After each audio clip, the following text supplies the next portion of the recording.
All right, we are back again, still reading chapter 2. I was originally reading chapter 2 when suddenly the internet disconnected. So I kept on reading, not even realizing that the internet was disconnected. Look up at the screen and see your video has ended. When did that happen? I didn't do that. So we are in chapter 2 of Python Programming, an Introduction to Computer Science by John Zelle. This is a third edition. So if you have the book, you can look at your book and read along with me. Section 2.4 is entitled Output Statements. Now that you have the basic building blocks, identifier and expression, you are ready for a more complete description of various Python statements. You already know that information can be displayed on screen using Python's built-in function print. So far, we have looked at a few examples, but I have not yet explained the print function in detail. Like all programming languages, Python has a precise set of rules for the syntax, which is the form, and semantics, which is the meaning of each statement. Computer scientists have developed sophisticated notations called meta-languages for describing programming languages. In this book, we will rely on a simple template notation to illustrate the syntax of various statements. Since print is a built-in function, a print statement has the same general form as any other function invocation.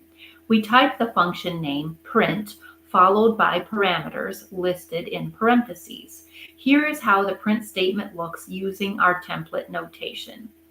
New line, print, we have start parentheses, start with a left arrow, EXPR, and then a right arrow, comma, left arrow, EXPR, right arrow, comma, ellipses, that shows repeat of that same expression, and then left arrow, EXPR, right arrow, and then a end parentheses.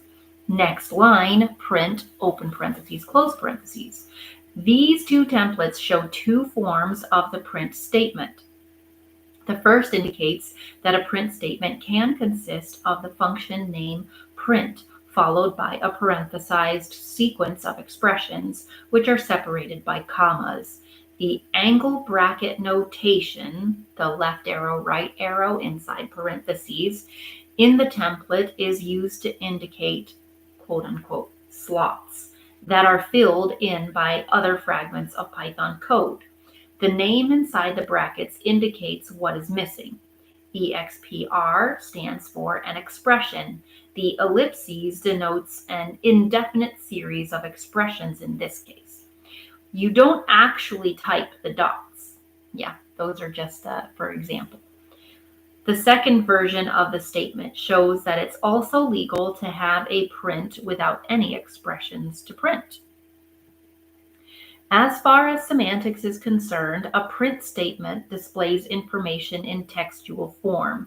Any supplied expressions are evaluated from left to right, and the resulting values are displayed on a line of output in a left to right fashion. By default, a single blank space character is placed between the displayed values. As an example, this sequence of print statements. Here we go. First line, print, open parentheses, 3 plus 4, end parentheses. New line, print, open parentheses, 3, comma 4, comma 3 plus 4, end parentheses. Next line, print, open parentheses, close parentheses. Next line, print, open parentheses, open quote. The answer is, end quote, comma, 3 plus 4, end parentheses.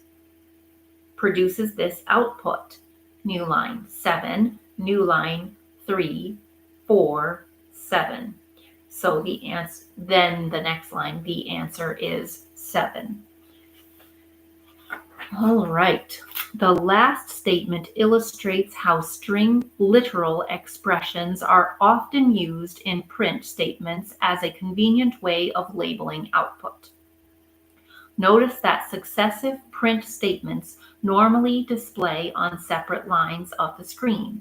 A bare print, no parameters, produces a blank line of output.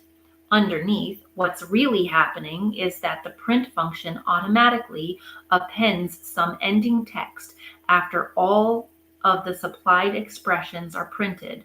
By default, the ending text is a special marker character, denoted as \n in quotation marks. That signals the end of a line. We can modify the behavior by including an additional parameter that explicitly overrides this default. This is done using a special syntax for named or keyword parameters. A template for the print statement including the keyword parameter to specify the ending text looks like this.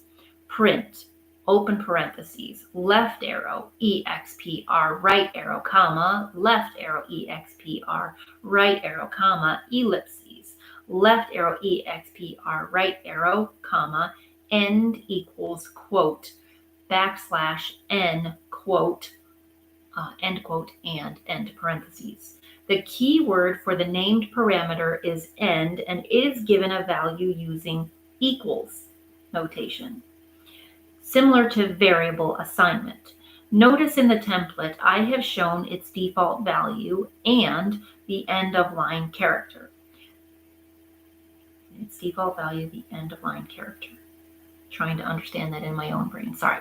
This is a standard way of showing what value a keyword parameter will have when it is not explicitly given some other value.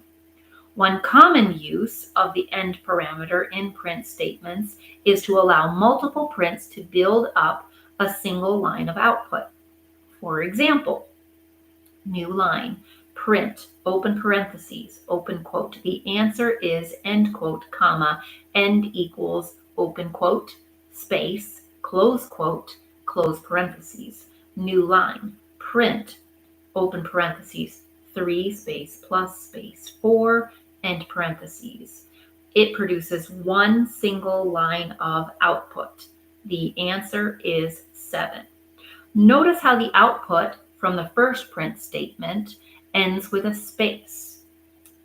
Open parentheses, open quote, space, end quote, end parentheses, rather than an end of line character. The output from the second statement appears immediately following the space. Section 2.5 is called assignment statements. One of the most important kinds of statements in Python is the assignment statement. We've already seen a number of these in our previous examples. Section 2.5.1, simple assignment. The basic assignment statement has this form. Left arrow, variable, right arrow, equals left arrow XPR, right arrow. Here, variable is an identifier and expr is an expression. The semantics of the assignment is that the expression on the right-hand side is evaluated to produce a value, which is then associated with the variable named on the left side. Here are some of the assignments we've already seen. New line, x equals 3.9 asterisk, x asterisk, open parentheses 1 minus x close parentheses. New line, Fahrenheit equals 9/5 asterisk Celsius plus 32, new line, x equals 5. A variable can be assigned many times. It always retains the value of the most recent assignment. Here is an interactive Python session that demonstrates the point. Arrow, arrow, arrow, my, capital VAR, minus 0. New line, arrow, arrow, arrow, my, capital VAR, new line, 0. Arrow, arrow, arrow, my equals 7. Arrow, arrow, arrow, my var, new line, 7. Arrow, arrow, arrow, my var equals my var plus 1. Arrow, arrow, arrow, my var, new line, 8. I know I didn't say all that right, but I am not going back to repeat it. I hope you're following along in your book. The last assignment statement shows how the current value of a variable can be used to update its value. In this case, I simply add 1 to the previous value. The chaos.py program from Chapter 1 did something similar, though a bit more complex. Remember, the values of variables can change. That's why they're called variables. Sometimes it's helpful to think of a variable as sort of named storage location in computer memory, a box that we can put a value in. When the variable changes, the old value is erased and a new one is written in. Figure 2.1 shows how we might picture the effect of x equals x plus 1 using this model. This is exactly the way assignment works in some computer languages. It's also a very simple way to view the effect of assignment, and you'll find pictures similar to this throughout the book. I'll show you the image here. So you can, it's on this slide. You can see the boxes that are like sticky notes or like a box you can drop information into. So in figure 2.1, it says variable as box view of x equals x plus 1. So we see an x next to a box with a 10 in it, and above that there's a label for before. In the center we have x equals x plus 1, and then next to that we have after on top of a box that has an 11, and so there's an x before the box with the 11 in it. So we have x is 10 in that box, x equals x plus 1 is 11 in the second box. Python assignment statements are actually slightly different from the variable as a box model. In Python, values may end up anywhere in memory, and variables are used to refer to them. Assigning a variable is like putting one of those little yellow sticky notes on the value and saying, this is x. Figure 2.2 gives a more accurate picture of the effect of assignment in Python. An arrow is used to show which value a variable refers to. Notice that the old value doesn't get erased by the new one. The variable simply switches to refer to the new value. The effect is like moving the sticky note from one object to another.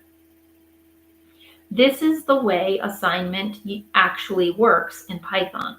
So you'll see some of these sticky note style pictures sprinkled throughout the book as well. I'll show you this image.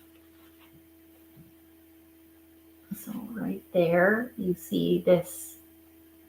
Now we have sticky notes with arrows, where at the top we had sticky notes without arrows. So let's see. Let me try and describe this for you in figure 2.2. Variable as sticky note or Python view of x equals x plus 1. So in the before area, we see x and an empty box with an arrow pointing to a box with a 10 in it. In the center, we have the equation x equals x plus 1. And then in the space after that, it says after at the top. And we have an empty box. Next to the empty box, there is a box with a 10 in it. And then if you follow the arrow from the empty box down and to the right, you will see a box with an 11 in it, because it is no longer 10, but it is now 11 because the equation in the center told it to add 1 to x. So, by the way, even though the assignment statement doesn't directly cause the old value of a variable to be erased and overwritten, you don't have to worry about computer memory getting filled up with the discarded values. When a value is no longer referred to by any variable, it is no longer useful. Python will automatically clear these values out of memory so that the space can be used for the new values. This is like going through your closet and tossing out anything that doesn't have a sticky note to label it. In fact, this process of automatic memory management is actually called garbage collection. Section 2.5.2, assigning input. The purpose of an input statement is to get some information from the user of a program and store it into a variable. Some programming languages have a special statement to do this. In Python, input is accomplished using an assignment statement combined with a built-in function called input. The exact form of an input statement depends on what type of data you are trying to get from the user. For textual input, the statement will look like this. Left arrow, variable, right arrow, equals input, open parentheses, left arrow, prompt, right arrow, end parentheses. Here, the prompt is a string expression that is used to prompt the user for input. The prompt is almost always a string literal, i.e., some text inside of quotation marks. When Python encounters a call to input, it prints the prompt on the screen. Python then pauses and waits for the user to type some text and press the Enter key. Whatever the user types is then stored as a string. Consider this simple interaction. Arrow, arrow, arrow, name equals input, open parentheses, open quote, enter your name, colon, and end quote, end parentheses. New line, enter your name, colon, John Yaya. Arrow, new line, arrow, arrow, arrow, name. New line, single quote, John Yaya, single quote. Executing the input statement caused Python to print out the prompt, enter your name, and then the interpreter paused waiting for user input. In this example, I typed John Yaya. As a result, the string John Yaya is remembered in the variable name. Evaluating name gives back the string of characters that I typed. When the user input is a number, we need a slightly more complicated form of input statement. Left arrow, variable, right arrow, equals eval, open parentheses, input, open parentheses, left arrow, prompt, right arrow, end parentheses, end parentheses. Here I've added another built-in Python function, eval, that is wrapped around the input function. As you might guess, eval is short for evaluate. In this form, the text typed by the user is evaluated as an expression to produce the value that is stored into the variable. So, for example, the string, quote, 32, end quote, becomes the number 32. If you look back at the example programs so far, you'll see a couple of examples where we've gotten numbers from the user like this. X equals eval, open parentheses, input, open parentheses, open quote. Please enter a number between 0 and 1, colon, end quote, end parentheses, new line, Celsius equals eval, open parentheses, input, open parentheses, open quote. What is the Celsius temperature, question mark, end quote, end parentheses, end parentheses. The important thing to remember is that you need to eval the input when you want a number instead of some raw text or a string. If you are reading the example programs carefully, you probably notice the blank space inside the quotes at the end of all these prompts. I usually put a space at the end of a prompt so that the input that the user types does not start right next to the prompt. Putting a space in makes the interaction easier to read and understand. Although our numeric examples specifically prompted the user to enter a number, what the user types in this case is just a numeric literal, a simple Python expression. In fact, any valid expression would be just as acceptable. Consider the following interaction with the Python interpreter. Arrow, this is a new line, arrow, arrow, arrow, ans equals eval, open parentheses, input, open parentheses, open quote, enter an expression, colon, space, end quote, end parentheses, new line, enter an expression, colon, 3 plus 4 asterisk 5.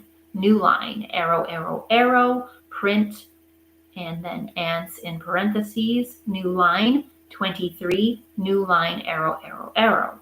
Here, when prompted to enter an expression, the user typed, quote, 3 plus 4 asterisk 5, end quote.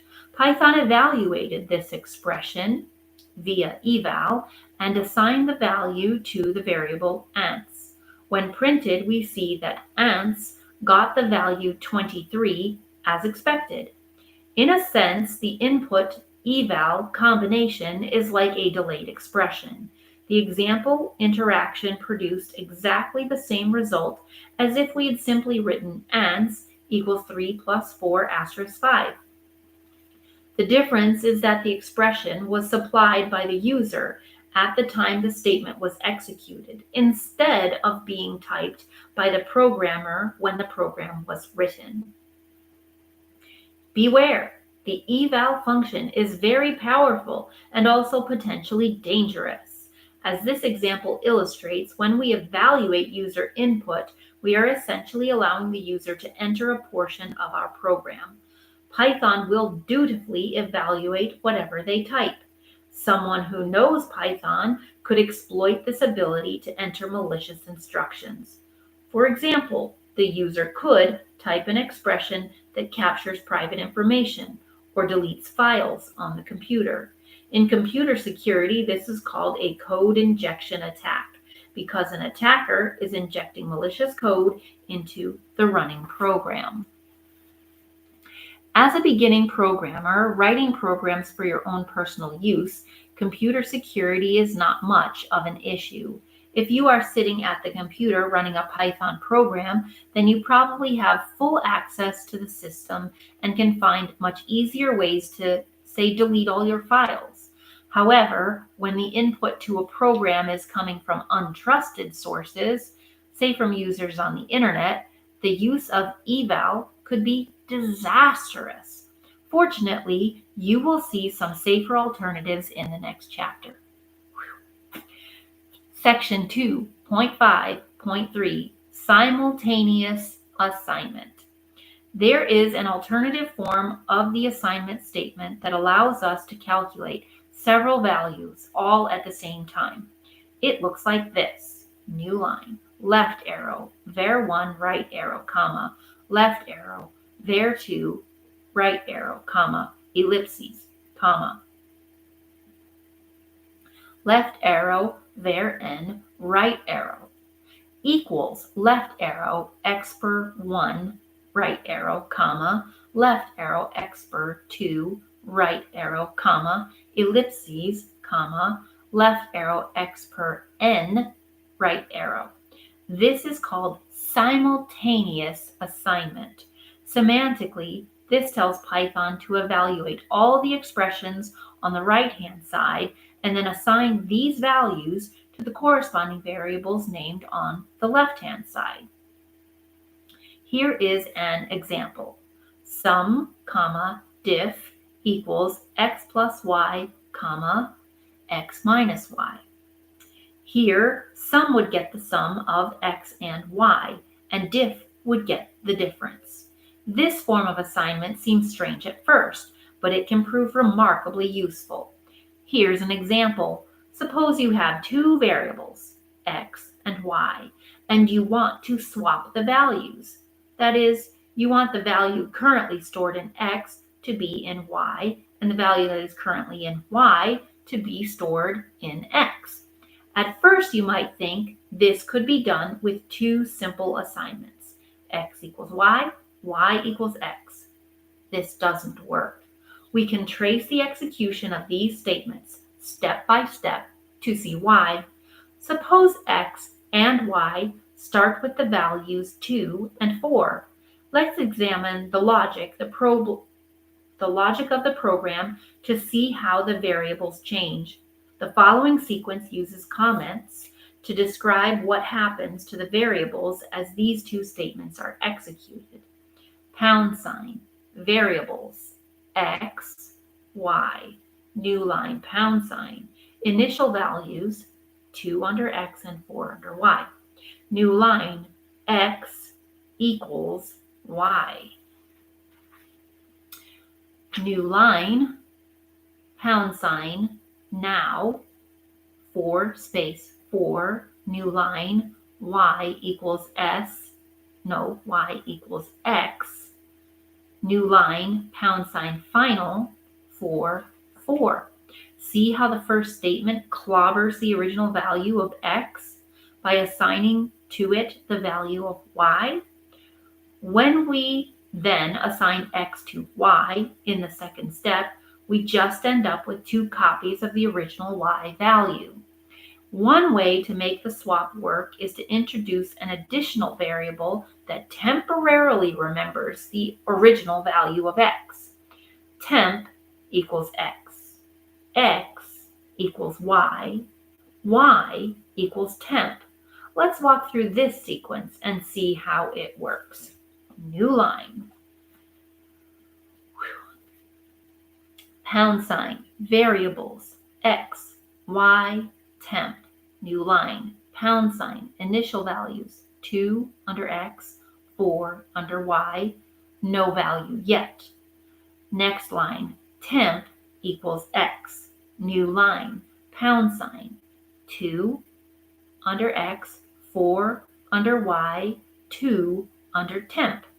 New line, X equals Y, new line, pound sign, 4 under X, 4 under Y, 2 under temp. New line, Y equals temp. New line, pound sign, 4 under X, 2 under Y, and 2 under temp. Whew. As you can see from the final values of X and Y, the swap was successful in this case. This sort of three-way shuffle is common in other programming languages. In Python, the simultaneous assignment statement offers an elegant alternative. Here is a simpler Python equivalent. New line, X, comma, Y equals Y, comma, X. Because the assignment is simultaneous, it avoids wiping out one of the original values. Simultaneous assignment can also be used to get multiple numbers from the user in a single input. Consider this program for averaging exam scores. Pound sign, average2.py. Pound, new line, pound sign, a simple program to average 2 exam scores. Pound sign in a new line illustrates use of multiple input. New line, def main, open parentheses, close parentheses, colon, print, open parentheses, open quote. This program computes the average of 2 exam scores, period, end quote, end parentheses. New line, score 1, comma, score 2 equals eval, open parentheses, input, open parentheses, open quote, enter 2 scores separated by a comma, colon, end parentheses, no, end quote, end parentheses, new line, average equals, open parentheses, score 1 plus score 2, end parentheses, and then a forward slash that represents divided by the number 2. New line, print, open parentheses, open quote. The average of the scores is colon, end quote, comma, average, end parentheses. New line, main, open parentheses, close parentheses.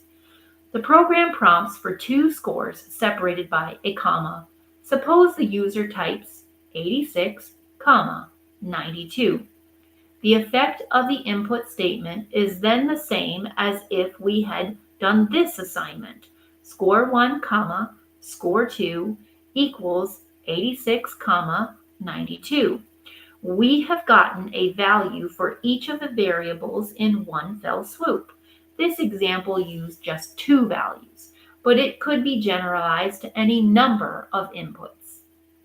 Of course, we could have just gotten the input from the user with separate input statements. Score 1 equals eval, open parentheses, input, open parentheses, open quote, enter the first score, colon, space, end quote, end parentheses, new line. Score 2 equals eval, open parentheses, input, open parentheses, open quote, enter the second score, colon, space, end quote, end parentheses, end parentheses. In some ways, this may be better, as the separate prompts are more informative for the user. In this example, the decision as to which approach to take is largely a matter of taste. Sometimes getting multiple values in a single input provides a more intuitive user interface. So it's a nice technique to have in your toolkit. Just remember that the multiple values trick will not work for string or non-evaled input. When the user types a comma, it will be just another character in the input string. The comma only becomes a separator when the string is subsequently evaluated. Now on to section 2.6, definite loops. You already know the programmers use loops to execute a sequence of statements multiple times in succession. The simplest kind of loop is called a definite loop. This is a loop that will execute a definite number of times. That is, at the point in the program when the loop begins. Python knows how many times to go around or iterate the body of the loop. For example, the chaos program in Chapter 1 used a loop that always executed exactly 10 times. For I in range 10 in parentheses, colon, new line, x equals 3.9, asterisk, x, asterisk, open parentheses, 1 minus x, close parentheses, new line, print, x in parentheses.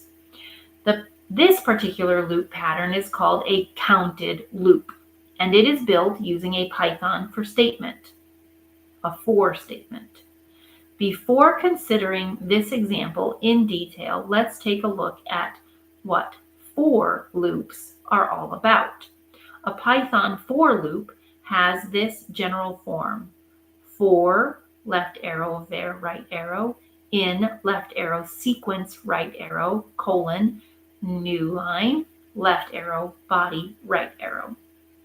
The body of the loop can be any sequence of Python statements. The extent of the body is indicated by its indentation under the loop heading. For the var in the sequence, colon, part, the variable after the keyword for is called the loop index. It takes on each successive value in the sequence, and the statements in the body are executed once for each value. Often, the sequence portion consists of a list of values. Lists are a very important concept in Python, and you will learn more about them in upcoming chapters. For now, it's enough to know that you can create a simple list by placing a sequence of expressions in square brackets. Some interactive examples help to illustrate this point. New line, arrow, arrow, arrow, for I in, open bracket, 0, comma, space, 1, comma, space, 2, comma, space, 3, end bracket, colon, new line, indented, print, I in parentheses, new line, 0, new line, 1, new line, 2, new line, 3, new line, arrow, arrow, arrow, for odd in, open bracket, 1, comma, space 3, comma, space 5, comma, space 7, comma, 9, end bracket, colon, new line, print, open parentheses, odd, asterisk, odd, end parentheses, new line 1, new line 9, new line 25, new line 49, new line 81.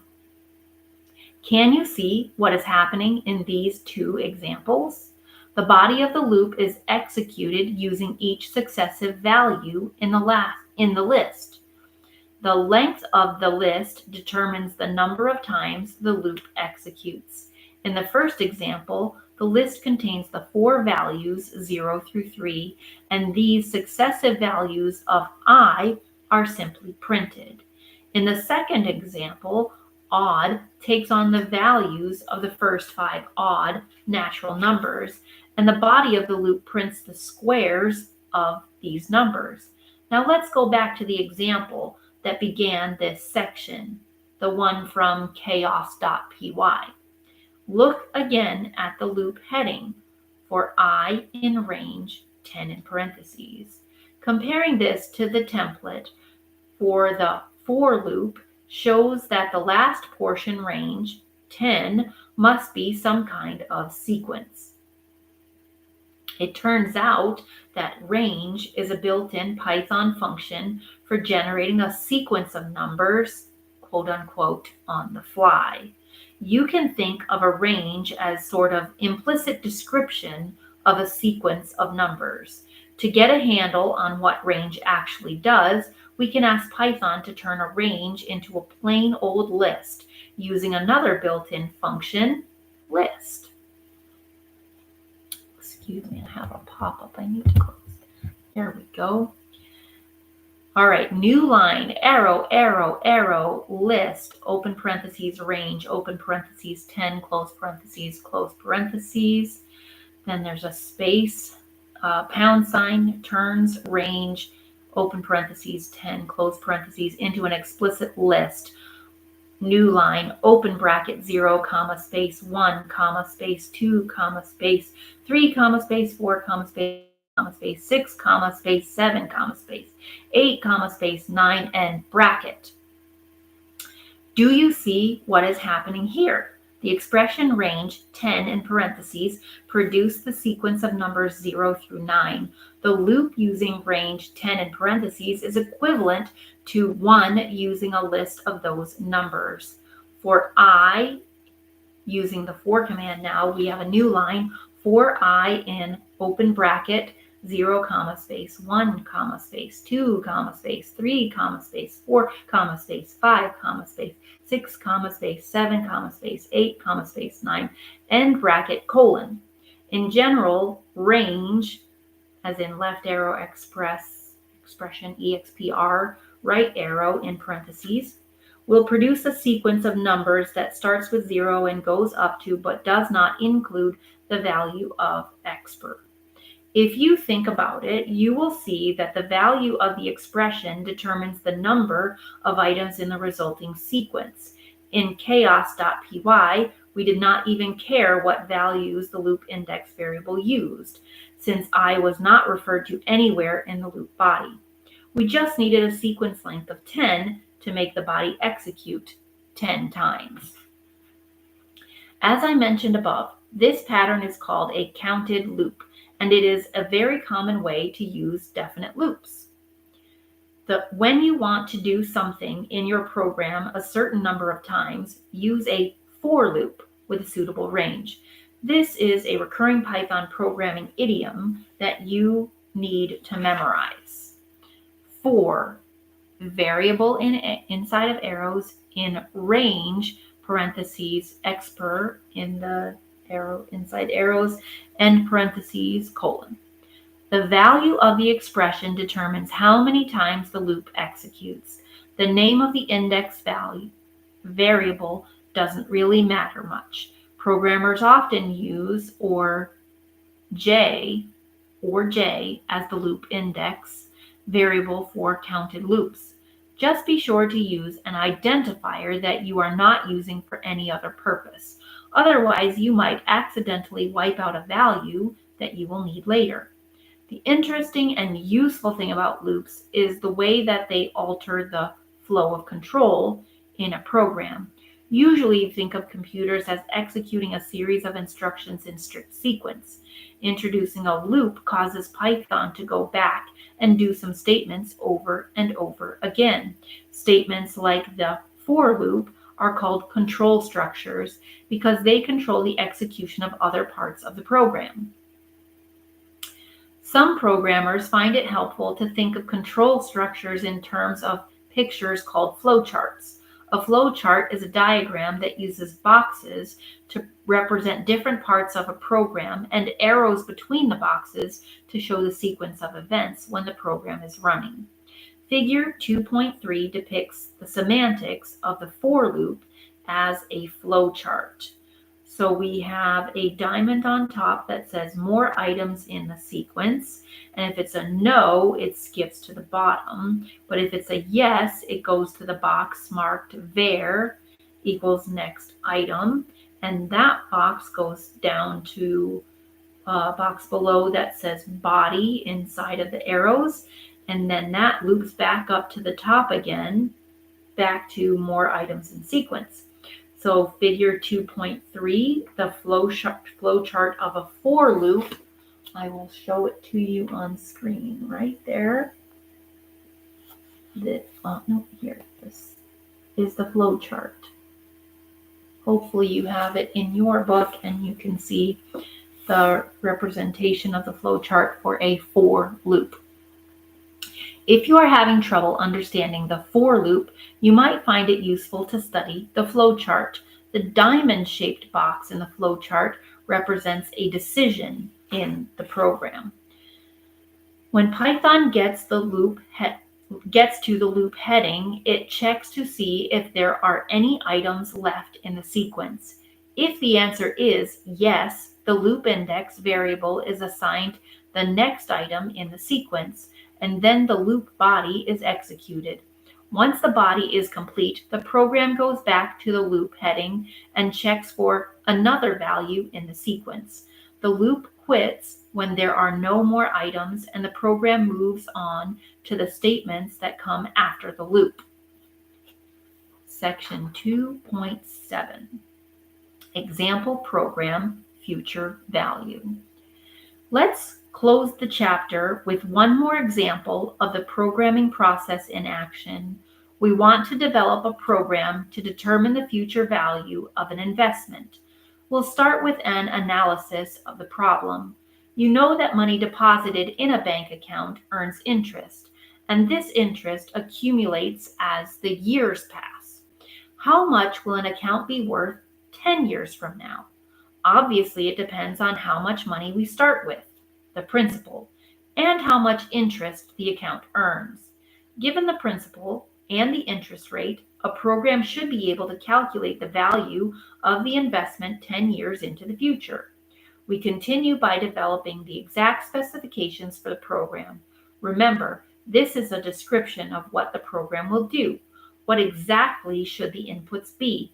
We need the user to enter the initial amount to invest, the principal. We will also need some indication of how much interest the account earns. This depends both on the interest rate and how often the interest is compounded. One simple way of handling this is to have the user enter an annual percentage rate. Whatever the actual interest rate and compounding frequency, the annual rate tells us how much the investment accrues in 1 year. If the annual interest is 3%, then a $100 investment will grow to $103 in 1 year's time. How should the user represent an annual rate of 3%? There are a number of reasonable choices. Let's assume the user supplies a decimal so that the rate would be entered as 0.03. This leads us to the following specification. Program, future value, inputs. Indent, principal, the amount of money being invested in dollars, APR, the annual percentage rate expressed as a decimal number, the output, the value of the investment 10 years in the future, the relationship, value after 1 year is given by principal 1 plus APR. This formula needs to be applied 10 times. Next, we design an algorithm for the program. We use pseudocode so that we can formulate our ideas without worrying about all the rules of Python. Given our specification, the algorithm seems straightforward. New line, print an introduction. New line, input the amount of the principal. Inside of parentheses, principal. New line, input the annual percentage rate, APR in parentheses. New line, repeat 10 times. New line, principal equals principal asterisk 1 plus APR in parentheses. New line, output the value of principal.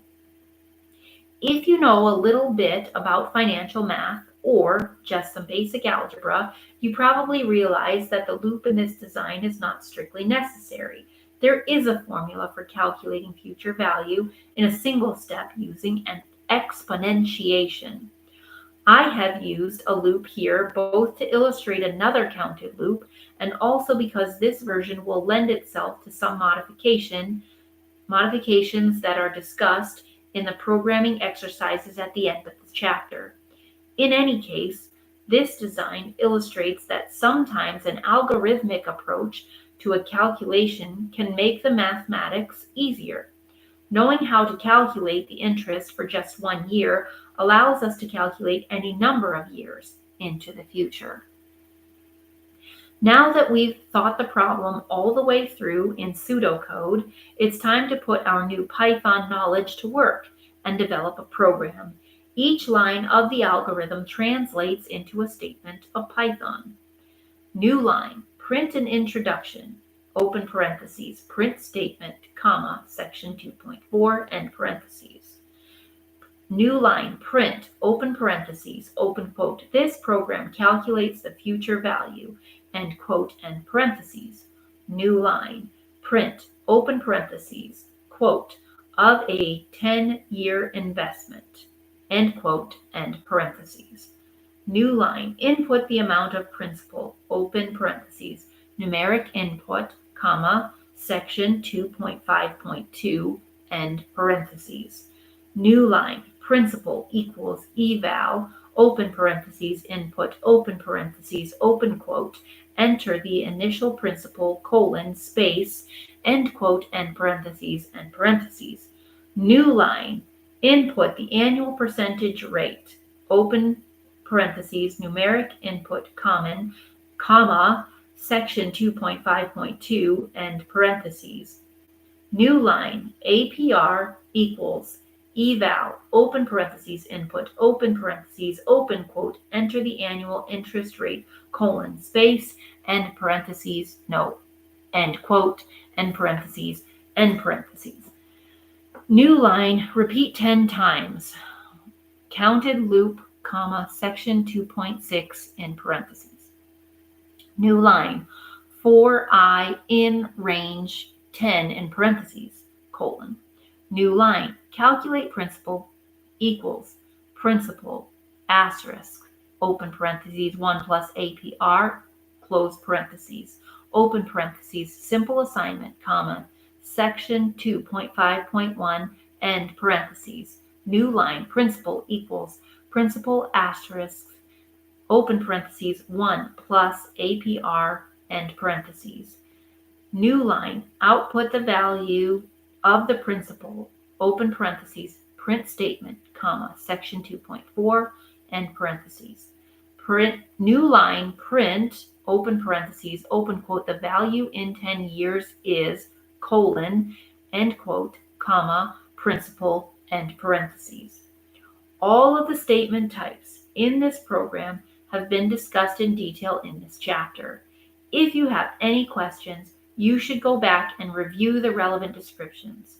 Notice especially the counted loop pattern is used to apply the interest formula 10 times. That about wraps it up. Here is the completed program. New line, pound sign, footval.py. New line, pound sign, a program to compute the value of an investment. New line, pound sign, carried 10 years into the future.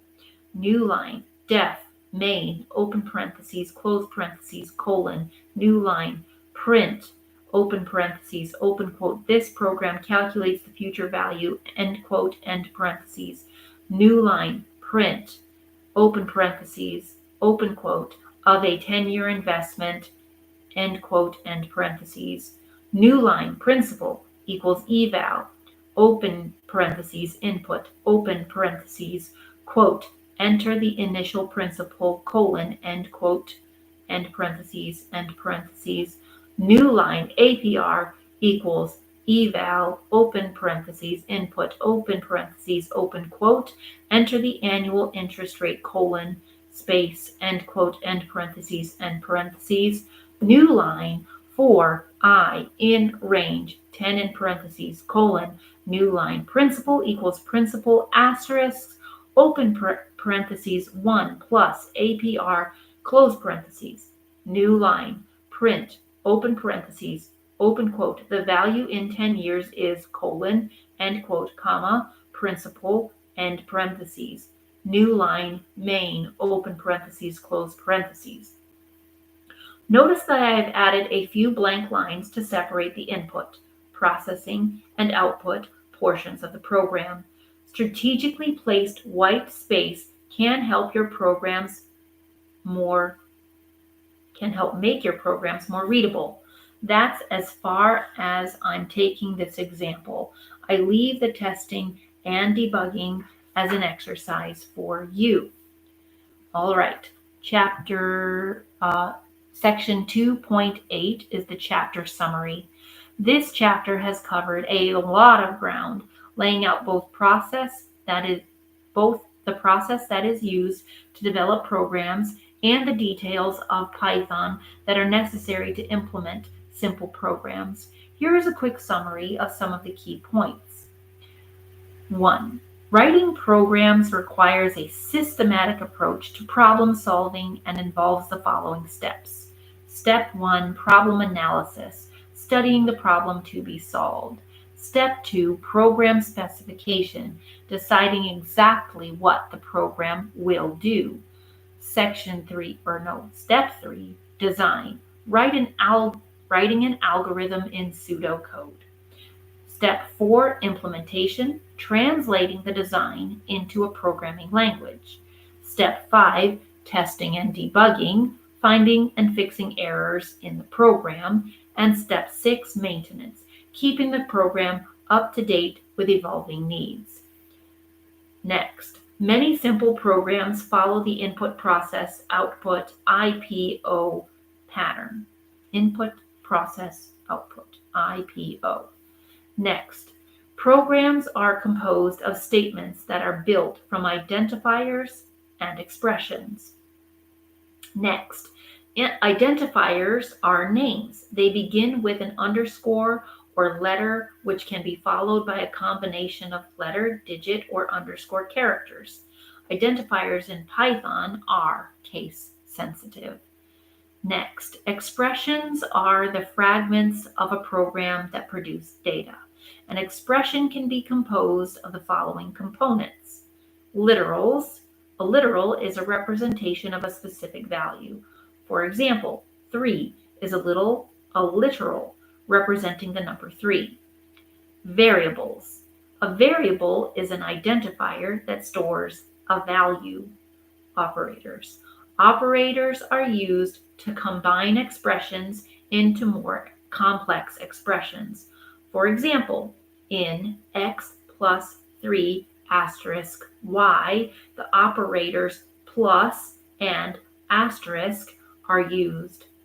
Next, the Python operators for numbers, including the usual arithmetic operations of addition, subtraction, multiplication, division, and exponentiation. The Python output statement, print, displays the values of a series of expressions to the screen. Next, in Python, assignment of a value to a variable is indicated using the equal sign. Using assignment, programs can get input from the keyboard. Python also allows simultaneous assignment, which is useful for getting multiple input values with a single prompt. Next, the eval function can be used to evaluate user input, but it is a security risk and should not be used with input from unknown or untrusted sources. Next, definite loops are loops that execute a known number of times. The Python for statement is a definite loop that iterates through a sequence of values. A Python list is often used in a for loop to provide a sequence of values for the loop. And last, one important use of a for statement is in implementing a counted loop, which is a loop designed specifically for the purpose of repeating some portion of the program a specific number of times. A counted loop in Python is created by using the built-in range function to produce a suitably sized sequence of numbers. 2.9 is some review questions, some multiple choice questions, some discussion, and some programming exercises. So I will leave those to you for your own self-testing, self-quizzing, self-exercising. I will not read through all of that for this video. Thank you for bearing with me, and I will see you in the next one. End stream.